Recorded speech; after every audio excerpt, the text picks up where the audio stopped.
Andrew Williams. Thank you very much, Mr. Chair. Firstly, in terms of the Subantarctic Islands Marine Reserves Bill, can I wish the Minister all the very best for his cruise down to these islands on a naval vessel in the next coming weeks. And in that respect, it is interesting that the very first piece of legislation in this House, this Parliament of 2014, is this particular bill, and it's probably because the Minister has tapped his Cabinet colleagues on the shoulder and said, I'm going down there in a couple of weeks. It would be very nice for the photo opportunity for the national government for me to be able to go down to the Subantarctic Islands and be photographed announcing that this has become an act through Parliament. Anyway, the Honourable Nick Smith will be down there in a few weeks to look at this, and we wish him well. Our Local Government Environment Select Committee did wish to visit the same islands to look at this, and the Chairman, Nicky Wagner, said that that would be a lovely opportunity for us all to do that, but 12 MPs going to the Subantarctic Islands was not possible. So therefore we are sending our delegate, the Honourable Nick Smith, on our behalf, who sat on our committee when he was in purgatory last year for 6 or 7 months and was being retrained by our committee. And while he was being retrained by our committee, he learnt that he will, when he returned to being Minister of Conservation, go on our behalf down to these islands and see what we have come up with. And he will represent us well, we hope.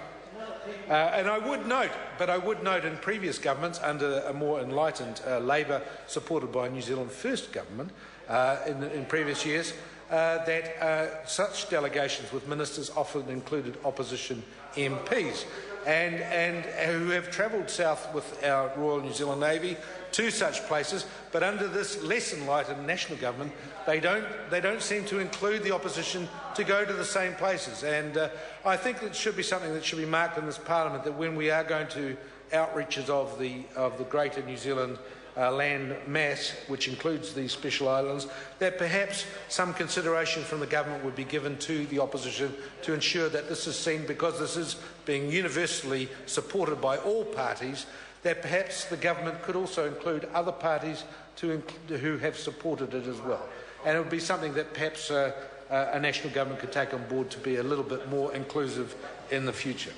But in relation to this, and it was interesting sitting on the Local Government Environment Select Committee in regards to this, these three groups of islands, including the Antipodes Islands, the Bounty Islands and Campbell Island, and the Antipodes Islands being the most extreme, 860 kilometres south-east of Stewart Island, it is the most interesting part of the extension of the New Zealand's controls.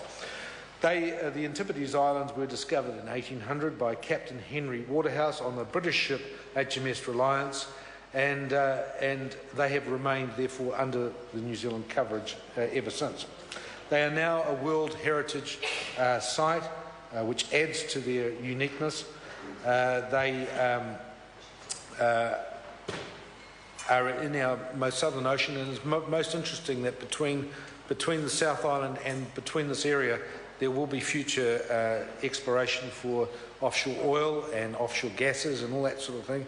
So it's a most interesting area to now include a marine reserve, while at the same time going into those great southern oceans, there will be exploration for what minerals and what reserves are out there.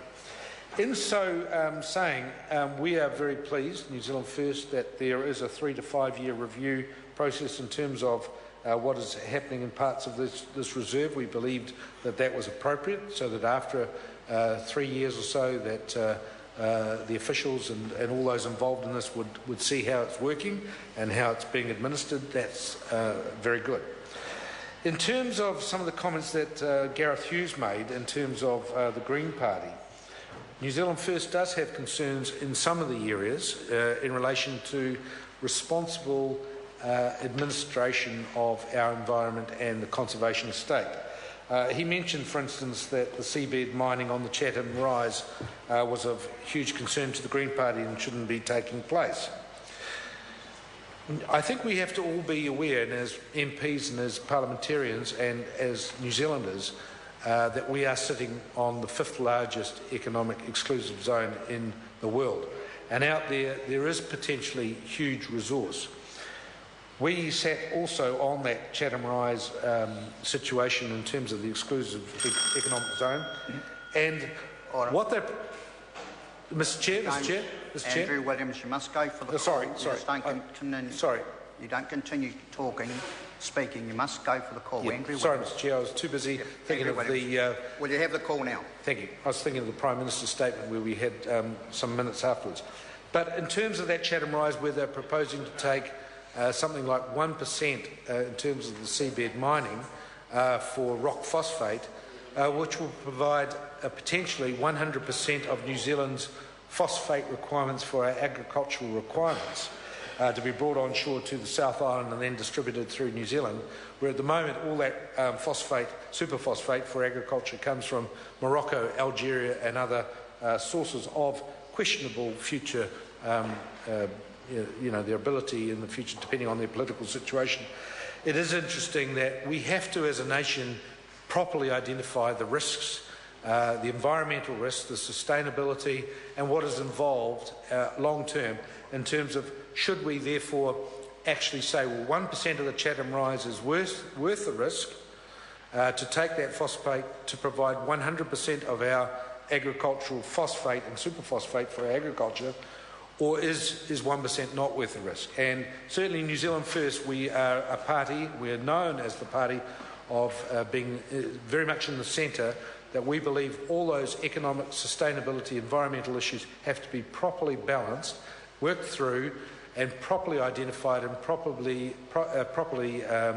scrutinised, so that at the end of the day we don't leave New Zealand wanting for the sake of perhaps a very extreme Green Party element which would cut off opportunities for this economic development of New Zealand for the benefit of the whole nation.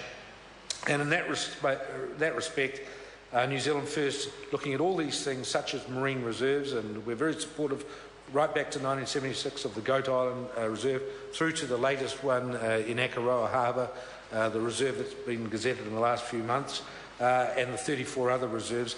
We as New Zealand First want to see a very, very clear balance between good economic development in this country but with good environmental, sustainable performance at the same time. And so this is another example, this bill with the Subantarctic Islands, that we see huge merit in this. We see merit in other areas of New Zealand getting marine reserve status, but at the same time ensuring that economic opportunities as well, through our fishing industry, through our aquaculture, through our other industries around the coastline of New Zealand, are also looked at in consideration at the same time. We have to look at a clear balance. We have to look at a balance that is good for all New Zealanders, but at the same time, always trying to give the environment the benefit of the doubt. And if we always give the environment the first benefit of the doubt, then I think as New Zealanders we can say we've done our very best. And in this case, I think as parliamentarians we can be very proud of what we've achieved through the Subantarctic Islands Marine Reserves Bill, and New Zealand First commends it to the House. Mr. Chair. Mr. Chair. I'm calling Brendan Horan. Thank you, Mr. Chair. Sir, I take a